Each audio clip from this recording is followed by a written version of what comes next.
Because most people watching this are either on the spectrum or know somebody who is, I won't bore you with a drawn-out intro. I present to you my top 10 autism survival tips. Number 1. Headphones and white noise. The autistic brain is more often than not chaotic. Imagine a small room, if you will, where the walls, floor, and ceiling are covered with TV screens. This room represents the autistic brain. Each TV screen represents a thought or a sensation that your brain is trying to process. At any time during the day, there can be 1 or 2 screens that light up, and then all of a sudden, something happens that causes them all to light up, with each screen communicating different information to you. This causes us to temporarily forget our normal functions, and we must wait a while until the number of metaphorical screens switch off. With headphones, preferably noise-canceling ones, this will help to lower the volume of those unnecessary screens. If those headphones are playing some form of white noise or music, it's like changing the channel on those TVs to something pleasant. By canceling out all of that unnecessary noise and information, you can focus on what is necessary and go about your day being much more productive. Number 2. Support systems. Sometimes the pain that comes along with a hyperactive brain can become too much. Describing it to people with neurotypical brains can seem impossible. Nevertheless, I cannot stress enough how important it is to find somebody that is willing to listen and talk things out with you. It will likely take time to find a few people, but once you find somebody who can comprehend our mental chaos, they will do anything to help you. They will drive you to appointments, help you with your workload, or just listen when you need to ease mental tension. If you have trouble convincing others about the realities of autism, find easily digestible information to present to them. For example, my YouTube series, The Truth About Asperger Syndrome, has been presented to family members and employees as a way to help others understand, and apparently the results have been very positive. It can be videos from other YouTubers on the spectrum too. Just find information that accurately describes your inner workings, and present it to trustworthy people.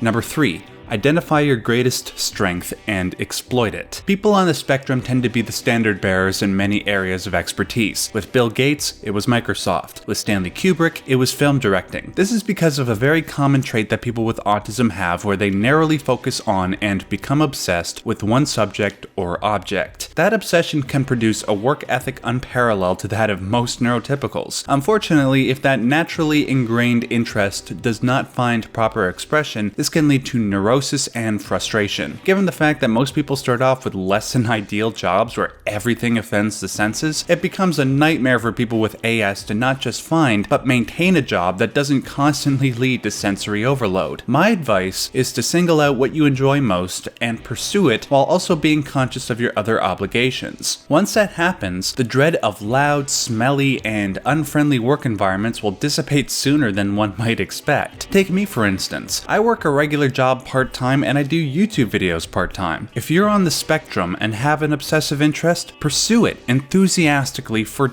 just a year and see what happens. Number 4. Drama classes. This has probably helped me more than anything when it comes to surviving autism. People on the spectrum tend to have very good pattern recognition, hence why we tend to have above average intelligence. However, it's almost impossible to apply pattern recognition to social situations because each one is so random. Add on top of that a natural inability to read body language or look people in the eye, and you got a dreadful brand of social awkwardness. What drama classes did for me was force me to recite lines and hear lines spoken back to me repeatedly. After a while, I would discover which combination of words, tone, and volume make for the best social outcome. Doing this over and over again allowed me to recognize some patterns in human social interaction and apply them in my everyday life. If you're anxious about any form of social interaction, don't be when it comes to drama classes. They are constructed in a way where the professor ensures a positive, non-judgmental atmosphere before any acting takes place. And just remember, you're likely not the only person there who's taking the classes to overcome anxiety, social awkwardness, or other autistic symptoms. Number 5. Disclose your diagnosis selectively. Disclosure can either be the best thing or worst thing to do depending on the situation. When it comes to maintaining a job, disclosure of my diagnosis has gotten me fired from jobs, but it has also helped me hold a job. When trying to make friends, disclosure has pushed people to subtly and covertly reject me, but it has also led to closer friendships than I could have ever dreamed. Unfortunately, people tend to live in accordance with their emotional temperament rather than their rationality at times, and that temperament could be argumentative and close-minded. There's not even anything wrong with that, by the way. Openness and agreeableness can be good or bad depending on the circumstances. Same with being argumentative and close-minded. For instance, if you are argumentative and close-minded, you might make for a good lawyer. Unfortunately, sometimes people don't know how to mitigate their temperament when the person or situation calls for it. If you're on the spectrum, just think carefully before you disclose. Number 6. Keep a journal/agenda. Going back to my TV screen analogy, our brains are so sensitive to the world around us that we can't process it at times. Because of this, we sometimes lose out on vital information. Because of our tendencies to hyperfocus on one or two things at a time, other responsibilities float away into unconsciousness. Though information overload is something to avoid, that doesn't stop certain information from being important. This is why I keep a journal. By writing down my responsibilities and their varying level of importance, I find myself staying on top of my priorities, and most days I get much more work done than expected. It will take some time to set an ideal rhythm to your workday, where you do some things immediately and others later, but you will get there. Number 7.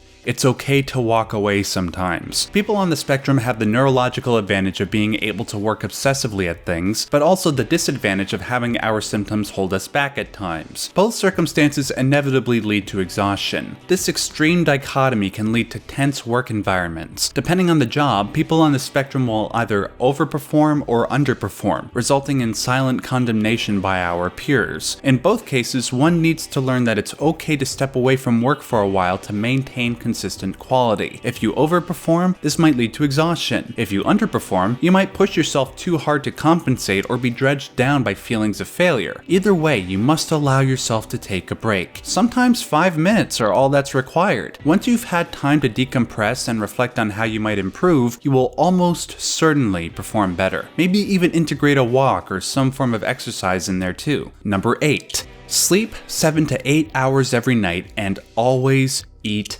breakfast. Lack of sleep and hunger affects us all negatively, but it is especially negative for people on the spectrum. When we are trying to integrate with a neurotypical world, we use almost all of our physical and cognitive energy to pull off this performance act. Anything that detracts from our energy will likely compromise the act. Maintaining a consistent sleep schedule of 7, preferably 8 hours, and eating some form of breakfast in the morning are the two best things one can do to preserve energy. I don't care if you don't feel hungry in the morning, eat something anyways. Ideally, try to eat something with protein or something with fruit. I like yogurt, apples, eggs, and as for sleep, if you have trouble falling or staying asleep, again, find some form of white noise or background noise to fall asleep to. I do it to YouTube videos, others do it to the sound of rain. Experiment and find what works best for you. Number 9.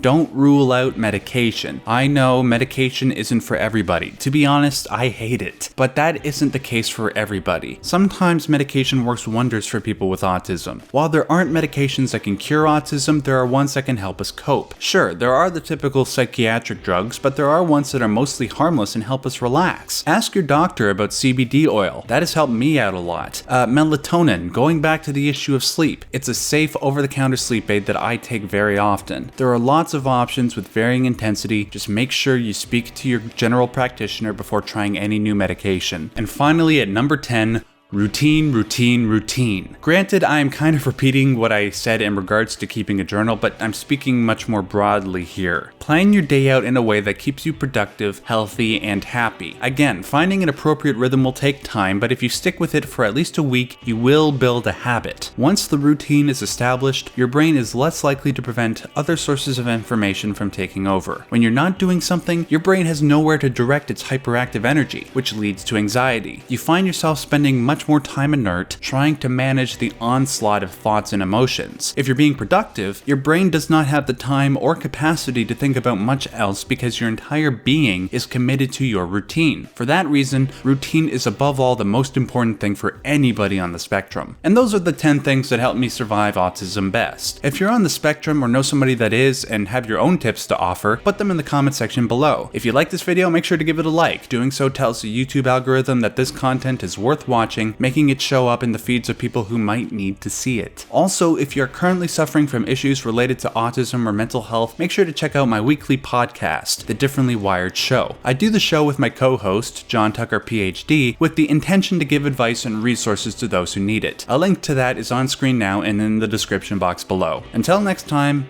just remember, you deserve to be happy.